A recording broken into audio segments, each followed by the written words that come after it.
The assessment that COVID-19 can be characterized as a pandemic.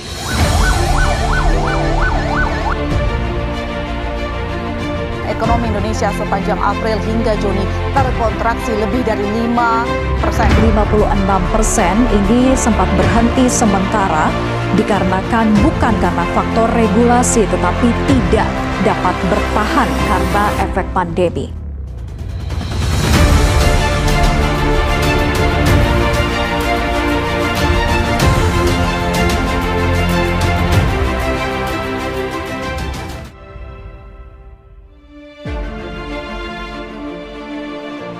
Perekonomian dunia tengah diguncang hebat akibat terparan virus COVID-19. Menurut World Bank 2020, virus ini menyebabkan berhentinya 24 juta usaha dari penduduk kawasan Asia Timur dan Pasifik. Indonesia sebagai salah satu negara terdampak mengalami hal demikian. Berdasarkan data dari BPS, pada triwulan keempat di tahun 2020, pertumbuhan ekonomi Indonesia kontraksi sedalam minus 2,19%. Dampak COVID-19 yang paling kontras terjadi pada penurunan tenaga kerja, yaitu sebanyak 29 juta orang atau sekitar 14%. Dan setidaknya ada 2,5 juta orang pengangguran karena COVID-19.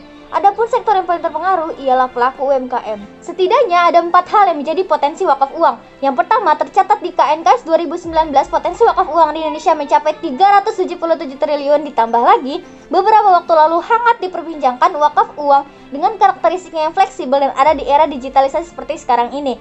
Yang kedua, wakaf memiliki peran besar dalam pembangunan infrastruktur untuk fasilitas umum hingga pemberdayaan umat. Yang ketiga, wakaf dapat dimanfaatkan secara produktif dan berkelanjutan. Dan yang terakhir, dengan adanya Gerakan Nasional Wakaf Uang GNWU yang diresmikan pada 25 Januari lalu menjadi langkah nyata dari pemerintah dalam mengajak masyarakat untuk berwakaf.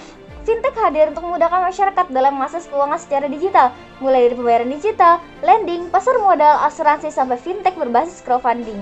Di Indonesia sendiri, perkembangan crowdfunding dari sisi kuantitas masih sangat terbatas. Dewan Komisioner OJK menuturkan bahwa pelaku fintech di Indonesia masih didominasi 43% oleh platform berbasis payment, 17% berbasis lending, 13% agregator, dan sisanya terbagi ke dalam crowdfunding, personal and financial planning, dan lain-lain. Secara umum, terdapat beberapa jenis platform crowdfunding berdasarkan motifnya. Yang pertama, yaitu ada debt-based atau crowdfunding berbasis pinjaman. Yang kedua, ada donation-based atau crowdfunding berbasis donasi. Yang ketiga, reward-based atau crowdfunding berbasis hadiah. Dan yang terakhir adalah equity-based atau crowdfunding berbasis ekuitas.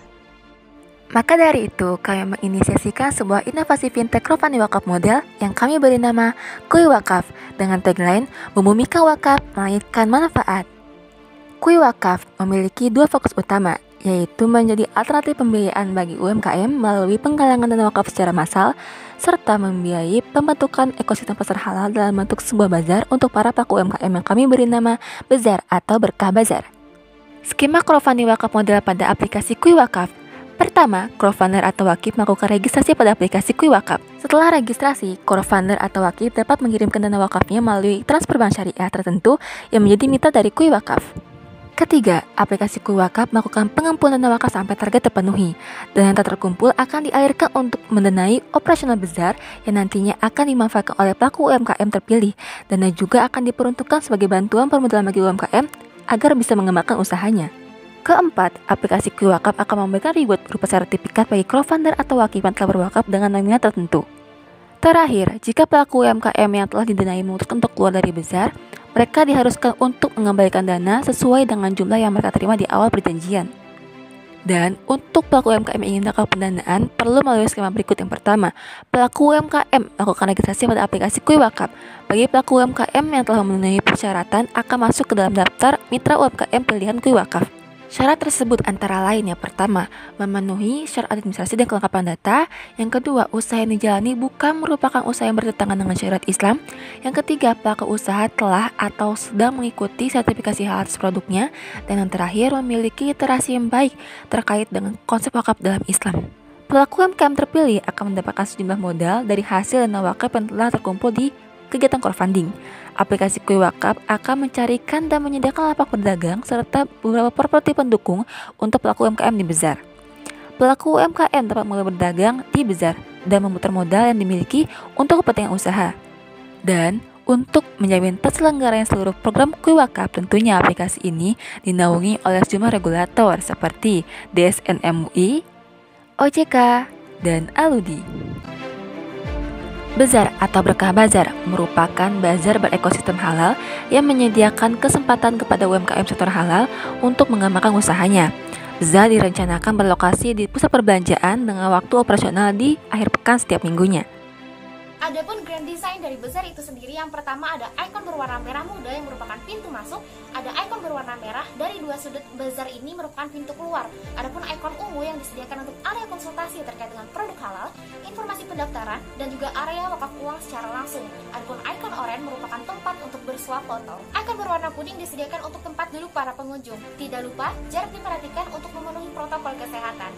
Ikon biru dan abu-abu merupakan area stand UMKM sektor halal, dan ikon hijau merupakan mini stage untuk pameran fashion, produk, dan lain sebagainya. Sekarang kita beralih ke analisis SWOT dari bazar. Yang pertama ada strength, diantaranya adalah meningkatkan penjualan dari UMKM sektor halal, terdapat fitur zakat dan juga pembukuan, adanya ruang konsultasi, konsep bazar ini Instagramable dan juga terbuka untuk UMKM milenial. Yang kedua, work desk, diantaranya rendahnya pengetahuan terkait dengan sertifikasi halal, lalu proses sertifikasi halal juga cukup lama, dan juga rendahnya produksi produk halal di Indonesia. Yang ketiga ini ada opportunity, diantaranya adalah meningkatkan pendapatan dari UMKM dan juga menarik minat UMKM yang belum memiliki label halal di dalam produknya, dan juga Indonesia ini merupakan penduduknya mayoritas muslim dan juga tingkat konsumsi produk halal itu sangat besar, dan juga ini berpeluang untuk mengkampanyekan halal lifestyle. Yang keempat ada trade, diantaranya adalah produksi industri besar itu lebih kuat dan juga inovatif, dan juga harga dari produk luar itu lebih murah sehingga cukup sulit untuk bersaing.